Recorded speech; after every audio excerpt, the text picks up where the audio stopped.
সবেমাত্র লেখাপড়া শেষ করে চাকরিতে জয়েন হয়েছি, তাই ভেবেছিলাম আরো মাসখানেক পর বিয়ে করব, কিন্তু আমার আব্বাজান আম্মাজানের জন্য এক্ষুনি বিয়ে করতে হবে। সারাদিন রাত কান ঝালাফালা করে দেয় বিয়ের কথা বলে, তাই এক প্রকার বাধ্য হয়ে আজ মেয়ে দেখতে এসেছি। মেয়ের নাম হাবিবা। শুনেছি মাদ্রাসায় লেখাপড়া করেছে, আবার নাকি কোরআনে হাফেজ। তাই আর না করিনি। আব্বা আমার সাথে আমিও বসে আছি মাথা নিচু করে। একটু পর হাবিবার আম্মু হাবিবাকে নিয়ে এসে আমাদের সামনে বসিয়ে দেয়। পাত্রী কখনো বোরকা পরে সামনে আসে এর আগে জানা ছিল না, শুধু মুখ দেখা যাচ্ছে। আম্মু আমাকে ইশারায় বলে, কিরে, মেয়ে পছন্দ হয়েছে? তোমাদের পছন্দ হলে কথা সামনে বাড়াতে পারো। আমাদের তো মেয়ে পছন্দ হয়েছে, তোর হয়েছে কিনা বল। যদি আজই সাথে করে নিয়ে যেতে চাই। সত্যি তোর মেয়ে পছন্দ হয়েছে? আমি লজ্জা পেয়ে মাথা নিচু করে ফেলি। এরপর আব্বু আম্মু আমাদের বিয়ের দিন তারিখ ঠিক করে। আগামী বুধবার বিয়ের তারিখ দেয়। আব্বু আম্মুকে নিয়ে এরপর বাসায় চলে আসি। বাসায় এসে রুমের মধ্যে পায়চারি করছি, কিছুতেই মনটা রুমে থাকতে চাইছে না। হাবিবাকে দেখার পর বারবার ওর কাছেই ছুটে যেতে ইচ্ছে করছে। আম্মুর কাছে এসে চুপচাপ বসে আছি, সাহস হচ্ছে না হাবিবার মোবাইল নাম্বারটা চাইতে।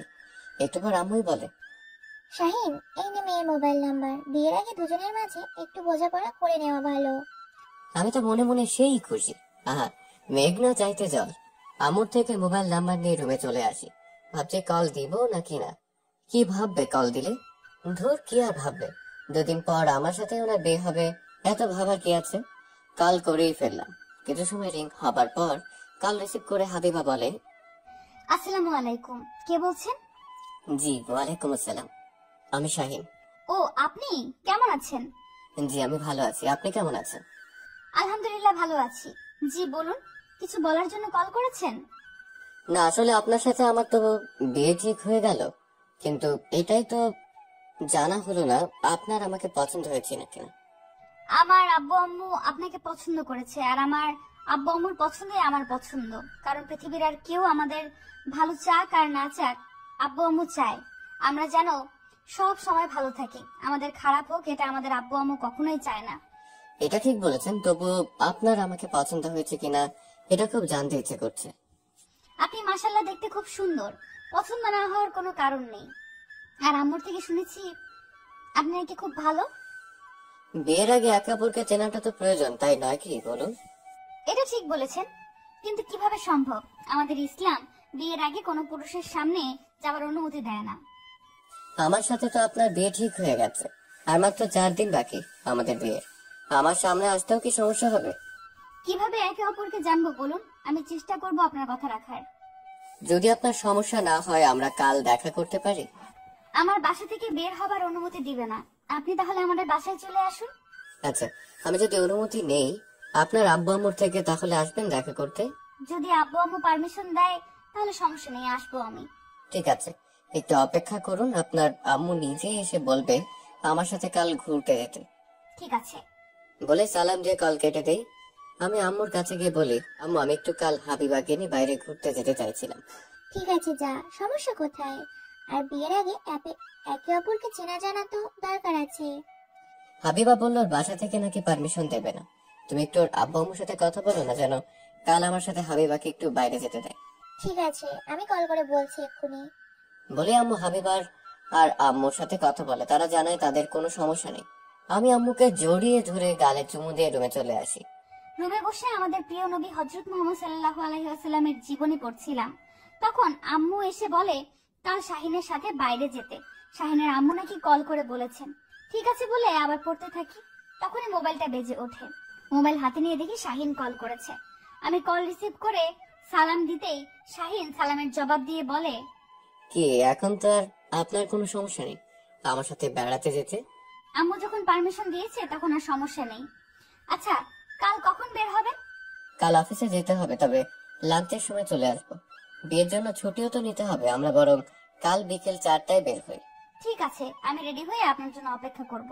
আচ্ছা ঠিক আছে, তা এখন কি করছেন? আমাদের প্রিয় নবীর জীবনী পড়ছি। আপনি? এখনো কিছু করছি না, তবে কাল একটা ফাইল জমা দিতে হবে, সেটা নিয়ে একটু বুঝতে হবে। ঠিক আছে, আপনি তাহলে কাজ করুন, এখন রাখি। ঠিক আছে, আল্লাহ হাফেজ। হাবিবা সালাম দিয়ে কল কেটে দেয়। আমি ফাইল নিয়ে কাজ করতে বসি। ফাইল কমপ্লিট করতে করতে রাত 10টা বেজে যায়। এরপর গিয়ে খাবার খেয়ে এসে শুয়ে পড়ি। পরদিন সকালে অফিসে গিয়ে ফাইল জমা দিয়ে স্যারকে সব বলি। স্যার সব শুনে 7 দিনের ছুটি দেয়। আমি আমার ডেস্কে এসে কাজ করতে থাকি। লাঞ্চের সময় স্যারকে বলে বাসায় চলে আসি। এরপর বাসায় এসে খাবার খেয়ে কিছু সময় রেস্ট নিয়ে বাসা থেকে বের হয়ে একটা রিক্সা নিয়ে চলে আসি হাবিবাদের বাসায়। বাসার সামনে এসে কল করতেই হাবিবা বের হয়ে আসে। আজও বোরকা পরে এসেছে, হাতে কালো মোজা, মুখে মুখোশ। রিক্সার সামনে আসতেই আমি হাত বাড়িয়ে দিই। কিছু সময় চুপচাপ করে দাঁড়িয়ে থেকে আমার দিকে হাত বাড়িয়ে দেয়। এরপর রিক্সায় উঠতেই কিছুটা দূরত্ব রেখে বসেছে। রিক্সা একটু পর একটা নদীর পাড়ে এসে থামায়। রিক্সা ভাড়া দিয়ে হাবিবাকে নিয়ে হেঁটে একটু সামনে গিয়ে একটা বেঞ্চে বসি। আমি বলি, আচ্ছা একটা কথা জিজ্ঞেস করি, রাগ করবেন না তো? আমি জানি আপনি কি বলবেন। কি করে জানেন আমি এখন কি বলবো? আচ্ছা, আপনার থেকে শুনি কি বলতে চাই আমি। আপনি হয়তো এটাই জানতে চাইছেন আমি কারোর সাথে প্রেম করেছি কিনা, তাই না? আমাদের ইসলামে বিয়ের আগে এই সম্পর্কগুলো হারাম, আর আমি বিয়ের পর আমার হাজবেন্ডকেই ভালোবাসবো। আপনি কি করে বুঝলেন আমি এটাই জানতে চাইবো? এমনি মনে হলো তাই বললাম। আচ্ছা, আপনি নামাজ পড়েন? সবসময় পড়া হয় না, কাজের মাঝে থাকি তো, তবে যখন সময় পাই তখন পড়ি। আগে নামাজ পরে কাজ, এটা ইসলামিক সঙ্গীত আছে, জানেন তো? নামাজ কে বলো না আমার কাজ আছে, কাজকে বলো আমার নামাজ আছে। শুনেছি। আচ্ছা, এখন থেকে সব সময় নামাজ পড়ার চেষ্টা করব, আর না পড়লে আপনি তো আছেন আমাকে মনে করিয়ে দিবেন। হাবিব আমার কথা শুনে হেসে দেয়। বিশ্বাস করেন রাকিব ভাই, হাবিবার হাসিটা গিয়ে ঠিক বুকের মধ্যে লেগেছে। এত সুন্দর কারো হাসি হয় আমার জানা ছিল না। আমি বসা থেকে উঠে নদীর কিনারে গিয়ে চোখ বন্ধ করে বলতে থাকি, মন চাই নীল আকাশ হয়ে আমি, মেঘ হয়ে বুকে থাকো, ভেসে ভেসে যত দূর যাও তুমি, আমাকেই তুমি পাশে রেখো। আমি তোমাকে ছাড়া কিছুই ভাবতে পারবো না। নাও না বুঝে আজ থেকে তুমি, আরো ইচ্ছে করে নদী হয়ে যায় আমি, জল হয়ে তুমি হেঁটে চলো, সারা বেলা সারাক্ষণ কাছে থেকে আমার সাথে কথা বলো। আরো বেশি কিছু সময় হাবিবাকে নিয়ে ঘুরে ওকে ওর বাসায় দিয়ে আমি বাসায় চলে আসি। দেখতে দেখতে কেটে যায় 3 দিন। আজ আমার আর হাবিবার বিয়ে, কোনো আয়োজন করা হয়নি। দুই পরিবারের লোকজন আর কাজে এসে আমাদের বিয়ে পড়ানো হয়। এরপর বউ নিয়ে বাসায় চলে আসি। আমি আর হাবিবা বসে আছি আমার রুমে, খুব নার্ভাস লাগছে। দুজনেই চুপচাপ। হাবিবা উঠে আমার পা ছুঁয়ে সালাম করে, আমাকে বলে, আপনার অজু আছে? না, কেন? যান, গিয়ে উজু করে আসুন। আমাদের নতুন জীবনটা আল্লাহর কাছে শুকরিয়া জানিয়ে শুরু করি। আমি ঠিক আছে বলে ওয়াশরুমে গিয়ে উজু করে এসে দুজনেই নামাজ পড়ে এসে বিছানায় বসে আছি। আমি বলি, আচ্ছা আমি কি আপনাকে টাচ করার অনুমতি পাবো? আপনি এখন আমার স্বামী, আর আমার উপর আপনার অধিকার আছে। আর যখন 3 কবুল বলেছি তখনই আমাকে আপনার নামে সঁপে দিয়েছি। আমি মাথা নাড়িয়ে বুঝেছি বলে হাবিবার কপালে চুমু দিতে হাবিবা কেঁপে উঠে আমার পাঞ্জাবি শক্ত করে খামচে ধরে। এরপর হাবিবাকে শুয়ে দিয়ে আমি ওর পাশে শুয়ে আমাদের 2 জোড়া ঠোঁট এক করে দিই। এরপর ধীরে ধীরে হাবিবাকে নিয়ে ডুবে যাই এক নতুন স্বপ্নের শহরে। ফজরের আজানে আমার ঘুম ভেঙে যায়। এটা নতুন কিছু নয়, আমি রোজই ফজরের সময় ঘুম থেকে উঠে নামাজ পড়ি। উঠতে গেলে দেখি 2 হাত আমাকে শক্ত করে জড়িয়ে ধরে আছে। মুচকি হেসে শাহিনের কপালে চুমু দিয়ে উঠে গোসল করে এসে চেঞ্জ করে শাহিনকে ডাকতে থাকি, এই যে শুনছেন, উঠুন, আজান দিচ্ছে, নামাজ পড়বেন, উঠুন। ঘুম ঘুম চোখে তাকিয়ে দেখি হাবিবা মাত্র গোসল করে বের হয়েছে, চুল থেকে টপ টপ করে পানি পড়ছে। কি হয়েছে, এত সকালে যাচ্ছেন কেন? ফজরের আজান দিয়েছে, উঠে গোসল করে আসুন, একসাথে নামাজ পড়বো। আমি ঠিক আছে বলে উঠে গিয়ে গোসল করে এসে দুজন একসাথে নামাজ পড়ে আবার শুয়ে পড়ি। হাবিবা আমার বুকে মাথা রেখে 2 হাতে আমার গলা জড়িয়ে আছে। আমি হাবিবার চুলে হাত বোলাচ্ছি। হাবিবা বলে, আচ্ছা, আপনি কখনো কাউকে ভালোবাসেননি? বাসি তো। হাবিবা আমাকে ছেড়ে দিয়ে বসে কাঁদো কাঁদো ফেস করে বলে, কি, আপনি কাউকে ভালোবাসেন? তাহলে আমাকে কেন বিয়ে করছেন? আমি উঠে হাবিবার 2 গালে হাত রেখে ওর কপালের সাথে আমার কপাল থেকে নাকে নাক ঘষতে ঘষতে বলি, আমি যাকে ভালোবাসি সে আর কেউ নাই, তুমি নিজেই। তোমাকে যেদিন দেখতে গিয়েছিলাম সেদিনই আমি তোমার প্রেমে পড়ে গেছি। আর যেদিন তোমাকে নিয়ে ঘুরতে গিয়েছিলাম তোমার হাসি দেখে আমি নিজেকে হারিয়ে ফেলেছি তোমার মাঝে। সত্যি তো আপনি আমাকেই ভালোবাসেন তো? অন্য কেউ নেই তো আপনার লাইফে? আমার জীবনে তোমার আগে না কেউ ছিল আর না তোমার পরে কেউ আসবে। যতদিন বাঁচি শুধু তোমাকেই ভালোবেসে যাব। হাবিবা আমাকে শক্ত করে জড়িয়ে ধরে, আমিও হাবিবাকে জড়িয়ে নিই আমার বুকে। এরপর দুজনে শুয়ে পড়ি। হাবিবাকে বুকে নিয়ে ঘুমিয়ে পড়ি। সকালে ঘুম থেকে উঠে দেখি হাবিবা বিছানায় নেই। উঠে ফ্রেশ হয়ে নিচে এসে দেখি হাবিবা আম্মুর সাথে রান্না করছে। আম্মু বারণ করছে কিন্তু হাবিবা শুনছে না। আরে মা, ঠিক কেন রান্নাঘরে এসেছিস? আমি একা পারবো, তুই শাহিনকে ডাক। আমি করি না আম্মু, আপনার সাথে রান্না প্লিজ। তোর বর দেখলে আমাকে বলবে বিয়ের পরের দিনই আমি তার বউকে নিয়ে কাজ করাচ্ছি। উনি কিছু বলবেন না, আমি আপনার সাথে রান্না করব। আচ্ছা ঠিক আছে, তো রান্না করতে হবে না, তুই এখানে বসে থাক। হাবিবা ঠিক আছে বলে আম্মুর পাশে বসে থাকে। রান্না শেষ হলে সবাই একসাথে খাবার খেয়ে নেয়।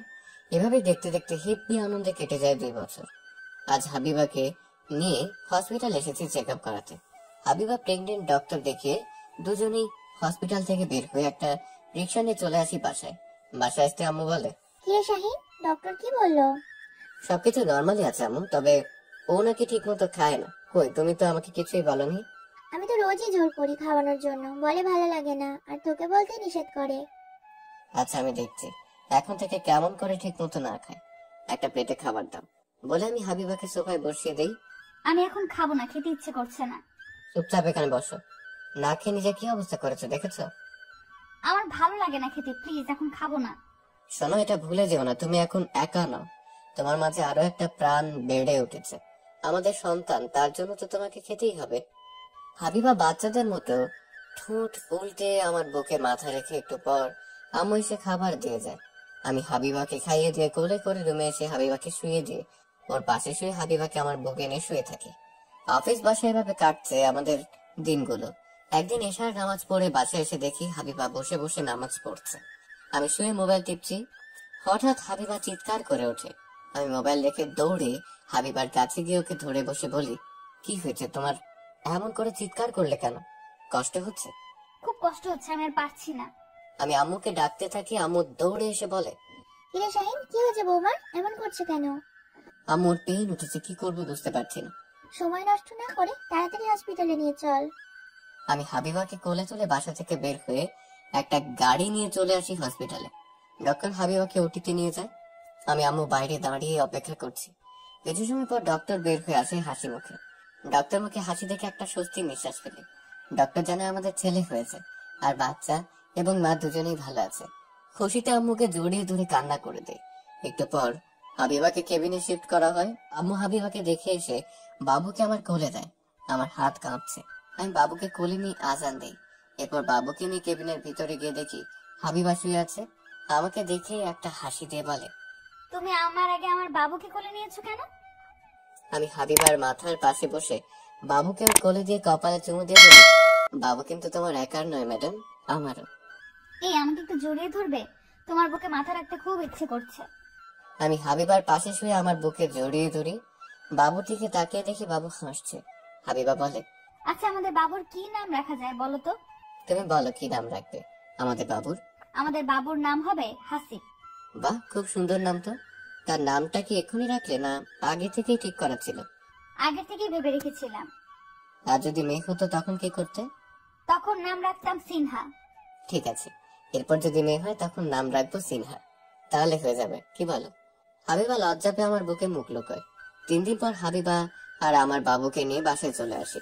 হাবিবার বাসার সবাই এসেছে। সবার সাথে কিছু সময় কথা বলে আম্মুর কোলে হাসিবকে রেখে আমি হাবিবাকে কোলে করে রুমে নিয়ে আসি। বিছানায় শুয়ে দিয়ে কপালে চুমু দিয়ে গিয়ে আম্মুর থেকে হাসিবকে নিয়ে রুমে চলে আসি। দুজনের মাঝে শুয়ে দিয়ে একে অপরের চোখের দিকে তাকিয়ে থাকি। হাবিবা ফিক করে হেসে দেয়। এরপর থেকে আরো বেশি হাসি আর আনন্দে কাটতে থাকে আমাদের দিনগুলো। আমাদের জন্য সবাই দোয়া করবেন। আজকের মতো আসছি, টাটা। প্রতিদিন ভালোবাসার নতুন নতুন গল্প পেতে চ্যানেলটি সাবস্ক্রাইব করে পাশে থাকা বেল বাটনে ক্লিক